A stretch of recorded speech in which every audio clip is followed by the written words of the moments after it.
আসসালামু আলাইকুম। আজকে আপনাদের মাঝে নিয়ে আসলাম ইউনিক কিছু পিঠার ডিজাইন নিয়ে। তো আমি পিঠাগুলো তৈরি করার জন্য সুন্দর করে ময়দা অথবা আটা যেটাই নেন না কেন কোনো সমস্যা নাই। আমি আজকে নিয়েছিলাম আটা। এটা হচ্ছে বসুন্ধরার যে আটাটা আমি ওইটাই নিয়েছি। তো ওইটা আমি সুন্দর করে আমরা যেভাবে রুটি বানাই ওভাবে সেদ্ধ করে নিয়েছি। আর তার মাঝে হচ্ছে ডিম আর তেল দিয়ে সুন্দর করে মেখে একটা ডো তৈরি করে নিয়েছি। তো এইগুলো থেকেই আমি সুন্দর করে অল্প অল্প করে ডো নিয়ে ছোট ছোট গোল গোল শেপ দিয়ে তারপরে হচ্ছে পিঠাগুলো ডিজাইন করব। তো দেখতেই পাচ্ছেন আমি একটা পিঠার ডিজাইন কিন্তু শুরু করছি। এটা হচ্ছে জোড়া পাতা। এটা দেখতে কিন্তু সত্যিই অনেক সুন্দর, অনেক লোভনীয়। তো আমার ভিডিওগুলো যদি আপনাদের ভালো লেগে থাকে তাহলে অবশ্যই আমার পেজটিকে ফলো দিয়ে লাইক, কমেন্ট অ্যান্ড শেয়ার করে পাশে থাকবেন। তো দেখতে দেখতে একটা পিঠা কিন্তু তৈরি করা হয়ে গেছে। এবার আমি আরেকটা পিঠা তৈরি করে দেখাবো আপনাদেরকে।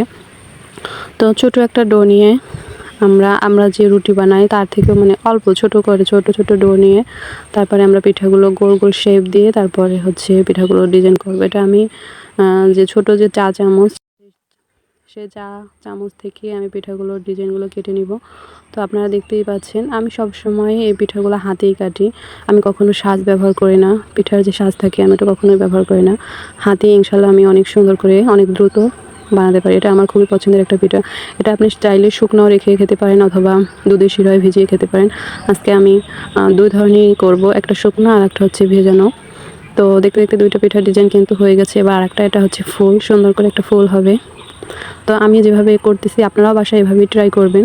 অনেকে আমার থেকেও ভালো পারেন। আমি যে খুব একটা পারি তা না। যতটুকু পারি ততটুকুই আপনাদের মাঝে শেয়ার করতেছি। তো আপনারা যদি ভালো লেগে থাকে অবশ্যই বাসায় ট্রাই করে দেখবেন। প্রিয় মানুষগুলোকে এভাবে করে খাওয়ালে তারা অবশ্যই আপনার ফ্যান হয়ে যাবে। তো আমি সম্পূর্ণ পিঠাগুলোর ডিজাইন কিন্তু হাতেই করতেছি। আপনারা দেখতেই পাচ্ছেন। আর ছোট একটা চা চামচ দিয়ে ডিজাইনগুলো করতেছি। তো দেখতে দেখতে সুন্দর করে আরেকটা পিঠাও তৈরি হয়ে গেল। এটা দেখতে যতটা লোভনীয় খেতেও ততটাই মজার। তো এবার একটা পিঠার ডিজাইন দেখাবো। আপনারা একটু খেয়াল করলে বাসায় ট্রাই করলে অবশ্যই পারবেন। আর কে কে বাসায় ট্রাই করছেন অবশ্যই আমাকে কমেন্ট করে জানাবেন। আর এভাবে নতুন নতুন পিঠার রেসিপি, পিঠার ডিজাইন পেতে হলে অবশ্যই আমাকে কমেন্ট করে জানাবেন।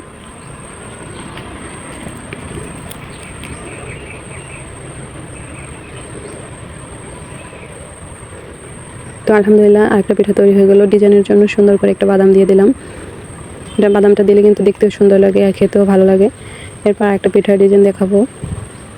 এটা হচ্ছে পাতার ডিজাইন। তো আমি সৌন্দর্যের জন্য মাথাটা একটু চিকন করে রেখেছি। এবার একটু ভাঁজ দিয়ে 2টা ভাঁজ দিয়ে উপর থেকে একটু ইয়ে করে দিলেই সুন্দর করে একটা ময়ূর ভাব আসে। তো পিঠাটা দেখতে অনেক সুন্দর হয়। আর এটা যখন দুধের শিরায় ভেজানো হবে ফুলে ডবল হবে, খেতেও অনেক মজা লাগবে। দেখতেও যতটা সুন্দর হবে খেতেও ততটাই মজা হবে।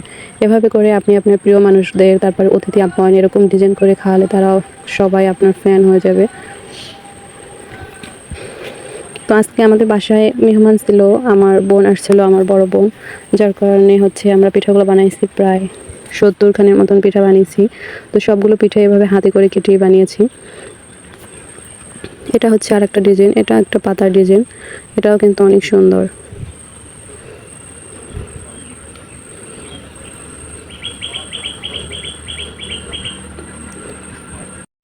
একই ডিজাইনের আমি 4টা করে পিঠা তৈরি করে নিয়েছি। তো এগুলো এখন সুন্দর করে সাজিয়ে নিচ্ছি। তো আপনারা দেখতেই পাচ্ছেন পিঠাগুলো দেখতে কতটা সুন্দর হয়েছে। মাশাআল্লাহ অনেক সুন্দর হয়েছে। তো আপনারাও কিন্তু মাশাআল্লাহ বলতে ভুলবেন না। তো দেখতেই পাচ্ছেন কতটা সুন্দর হয়েছে। এটা দেখতে যতটা লোভনীয় খেতে ততটাই মজা।